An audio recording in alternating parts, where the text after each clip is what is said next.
Federal judges have recently been taking the wind out of the Trump administration's hurricane of executive orders, which were, of course, meant to overwhelm and exhaust the opposition into compliance.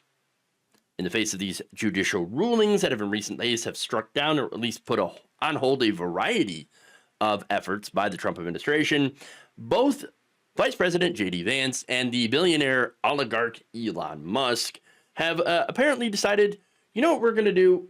I think we're just going to try to ignore the courts. Yes, well, we'll see how well that goes. Vance tweeted this on Sunday. If a judge tried to tell a general how to conduct a military operation, that would be illegal. If a judge tried to command the attorney general and how to use her discretion as a prosecutor, that's also illegal. Neither of which are applicable to the current situation, but okay, yeah. He continued by saying judges aren't allowed to control the executive's legitimate power. Bro, like, you try to get rid of the 14th Amendment through an executive order. That's not how that works, okay? Now, going to the whole point about the generals, right? Obviously, they're not free from the laws of or international human rights treaties, the chain of command. They're not free of any of that stuff. Now, that said, here in the United States, our military gets a lot of latitude, okay? And our presidents get a lot of latitude too in supporting or, enacting war crimes. And so let's be fair about that, right?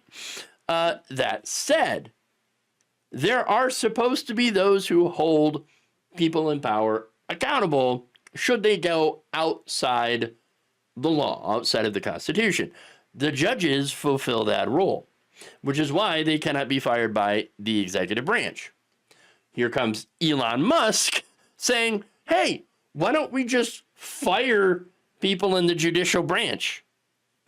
Quote, I'd like to propose that the worst 1% of appointed judges, as determined by elected bodies, be fired every year. This will weed out the most corrupt and least competent.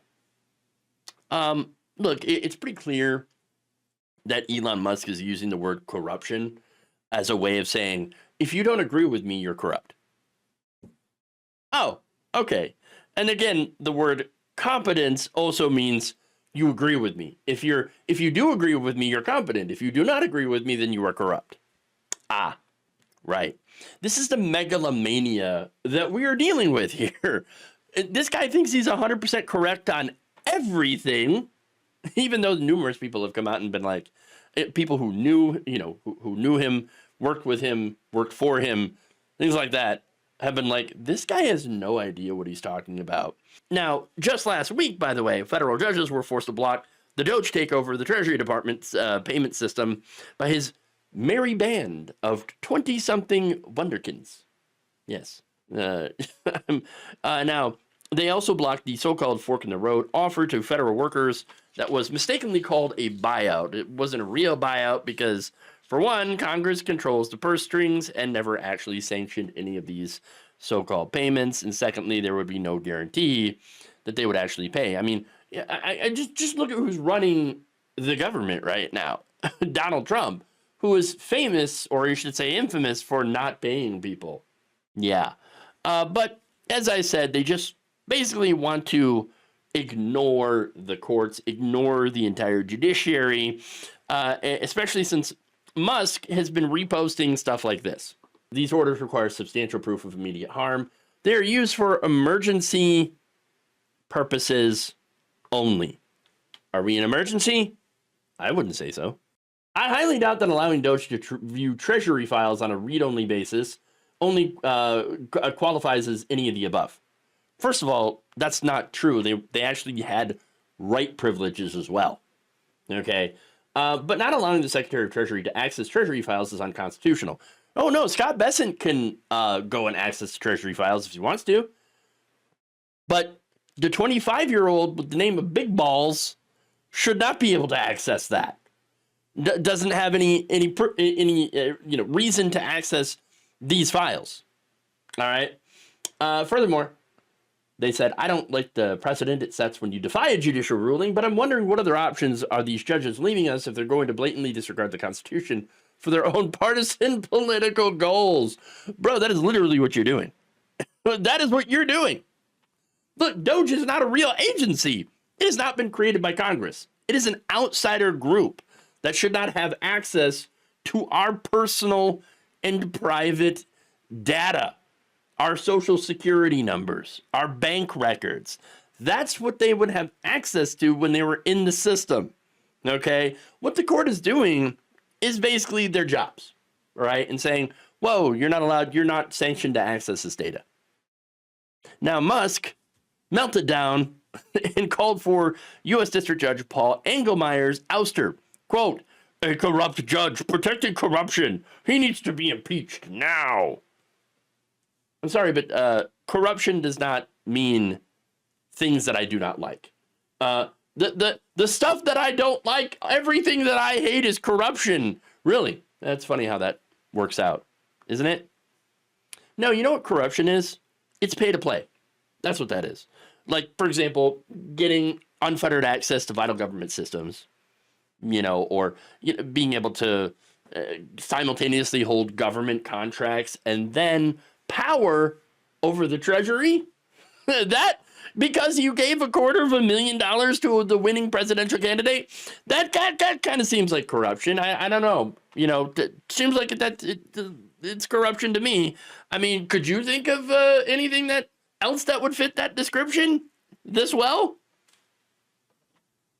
Seems kind of corrupt and a bit swampy.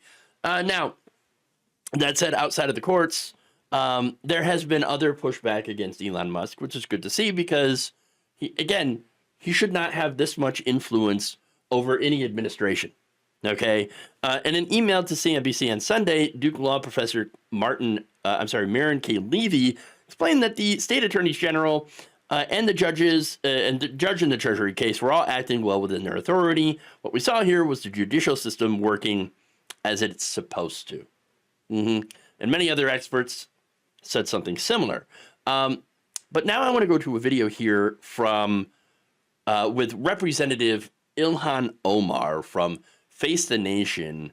And I think she sums it up real well. What we are witnessing is a constitutional crisis. We are seeing an executive branch that has decided that they are no longer going to abide by the Constitution in honoring Congress's role in the creation of the agencies, in their role in deciding where money is allocated.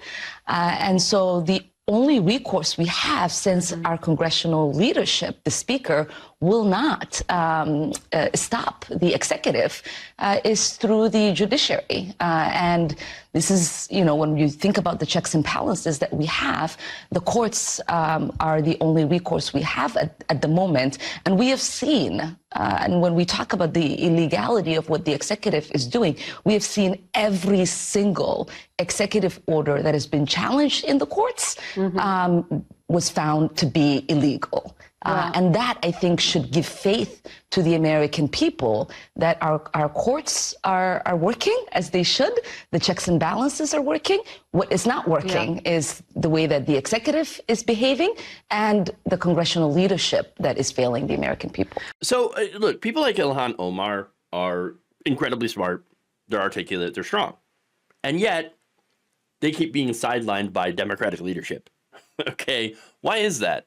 It's because Democratic leadership literally takes money from giant corporations and elevates their weakest fighters as a result. Okay, look, the ones, and I'm talking about the weakest fighters are the ones who, when they're in power, say there's nothing we can do.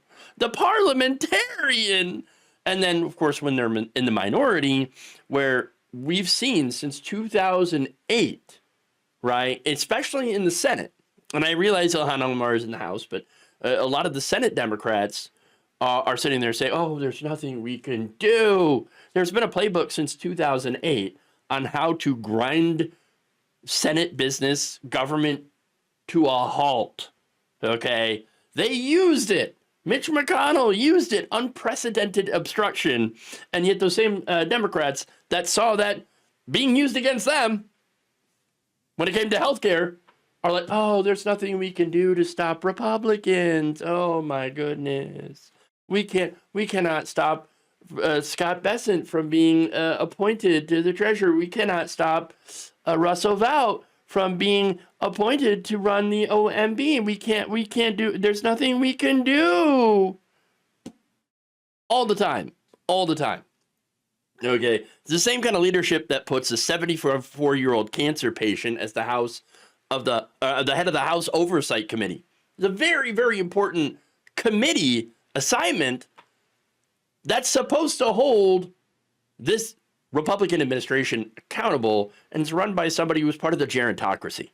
Okay, and putting that guy in there instead of a young, energetic, extremely smart, progressive like AOC, it really does show you that the current Democratic Party leadership only believes in passive resistance. Passive. I mean, they keep going on about, oh, we're going to find bipartisan solutions, which just means we're going to go right.